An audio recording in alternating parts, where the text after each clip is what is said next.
মাত্র 4 রাকাত নামাজের জন্য তোমার কাছে আবদার জানাইলাম বান্দা, ওইটা আমারে 4টা রাকাত নামাজ পড়ে প্রয়োজনে আবার তুমি বিশ্রাম করো, আমার কোনো আপত্তি থাকবে না।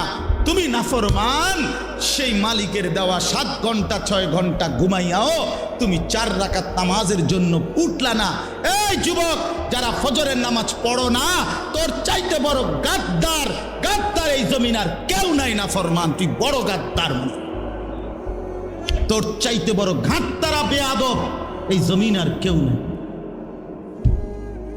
মনে রাখিস বেটা, বেনামাজির মতো অসভ্য, বেনামাজির মতো বেয়াদব আল্লাহর জমিন আর কেউ নাই। যার কপালে সেজদা নাই সে মানুষ না, ওই জানোয়ার, ওই জানোয়ার বেটা, ওই জানোয়ার। এটা আমি বললাম বেটা, হিম্মত থাকলে প্রতিবাদ কর বেটা।